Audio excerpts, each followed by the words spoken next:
क्या हो अगर आपके सामने एक न्यूज आर्टिकल आए जिसमें बताया गया हो कि हिटलर कितना क्रूर शासक था। उसने ना जाने कितने यहूदियों को विभत्सता की परम सीमा लांघकर प्रताड़ित करके मार डाला था। और दूसरी तरफ अगर आपको एक तस्वीर दिखाई जाए जो उसी समय की हो, जिसमें जूतों के चीथड़े पड़े हैं, तार पर लटके कपड़े पड़े हैं और वहीं कहीं बीच में बेबस सा एक बच्चा खड़ा है जो अपने माँ के वापस आने का इंतजार कर रहे हैं। तस्वीर को देखकर आप उस जमाने में चले जाएंगे और अपने आप को भी उसी पीड़ा से पीड़ित पाएंगे जो आपको उस नज़ारे में दिख रही होगी। यही है ताकत फोटो से की हुई पत्रकारिता की, जिसे हम अंग्रेजी में फोटो जर्नलिज्म और हिंदी में फोटो पत्रकारिता के नाम से जानते हैं। नमस्कार, मैं दिव्या सिंह। अगले कुछ मिनटों में हम आपको बताएंगे दुनिया के फोटो पत्रकारिता के उद्भव और विकास की यात्रा के बारे में।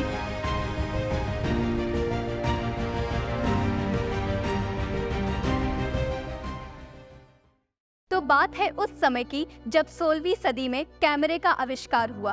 कैमरा ऑब्स्क्यूरा, एक बड़ा सा कमरा जिसमें प्रकाश के प्रवेश के लिए एक छोटा सा छेद हुआ करता था, उससे फोटो खींची जाने लगी। लेकिन उन तस्वीरों के माध्यम से कहानी को बयां करना, ये सिलसिला थोड़ा बाद में शुरू हुआ और तभी से फोटो पत्रकारिता की शुरुआत हुई।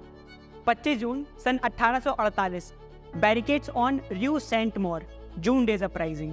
ये वो पहली तस्वीर थी जो किसी भी अखबार में न्यूज़ स्टोरी बताने के लिए इस्तेमाल की गई थी। जब जंग छिड़ती है तो हर कोई सक्रिय हो जाता है। किसी को अपनों की खबर चाहिए होती है तो किसी को दुश्मन के अगले कदम पर नजर चाहिए होती है।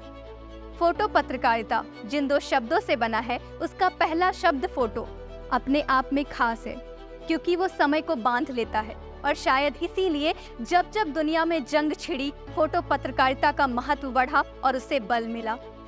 वैसे तो अक्टूबर 1853 में हुई क्रिमियन वॉर वो पहली जंग थी जिसको कैमरे में कैद किया गया, लेकिन ये भी एक पब्लिशिंग कंपनी ने कमर्शियल लेवल पर इस्तेमाल करने के लिए करवाया था। इसमें रॉजर फेंटन को औपचारिक तौर पर फोटो पत्रकार के तौर पर चुना गया, लेकिन इसमें दिखाई गई फोटोज में जंग की सच्चाई को नहीं दिखाया गया। अमेरिकन सिविल वॉर में मैथ्यू ब्रैडी ने भी जंगी फोटो पत्रकारिता की। इन सब के बीच कैमरे के विकास के साथ 1930 से 1950 के बीच फोटो पत्रकारिता में क्रांतिकारी बदलाव आया और इसी समय को हम गोल्डन एज यानी फोटो पत्रकारिता में स्वर्णिम पलों के रूप में जानते हैं।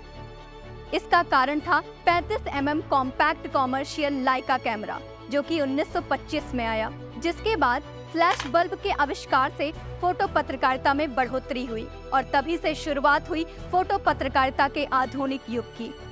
Father of modern photo journalism के नाम से प्रसिद्ध हेनरी ब्रेसन ने फोटो पत्रकारिता को एक अलग ऊंचाइयों तक पहुंचाया।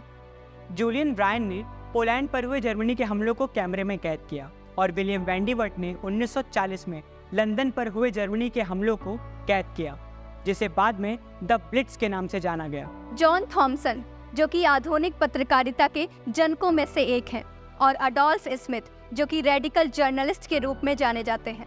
ये एक monthly magazine street life in London के अंतर्गत लंदन के सच्चाइयों को तस्वीरों के माध्यम से दिखाने का काम करते थे। डोरोथिया लैंगे की द ग्रेट डिप्रेशन के दौरान खींची गई वो माइग्रेंट मदर की फोटो, या फिर 1930 में एरिक सैलमन के द्वारा खींची हुई राजनेताओं की कैंडिड तस्वीरें। आखिर फोटो पत्रकारिता की प्रवृत्ति सकारात्मक है या नकारात्मक? जलियांवाला बाग कांड 1919 अंग्रेजों और भारतीय पत्रकारों के काम करने का दृष्टिकोण अलग था। जहां एक तरफ अंग्रेजों ने विभत्सता के बाद गुस्साए और उग्र भारतीयों की तस्वीरें ली, तो वहीं दूसरी तरफ भारतीय फोटो पत्रकार जैसे नारायण वीरकर ने अंग्रेजों की क्रूरता की तस्वीरों को अपने कैमरों में कैद किया। होमाई व्यारावाला भारत की पहली महिला फोटो पत्रकार थी, जिन्होंने सामाजिक बंदिशों को तोड़कर 1938 से लेकर 1973 तक इस क्षेत्र में सराहनीय काम किया। रघु राय, पुष्पमाला, रोनी सेन भारत के कुछ ऐसे फोटो जर्नलिस्ट हैं जिन्होंने भारत में फोटो पत्रकारिता को एक नई राह दी। आज समय बदल गया है,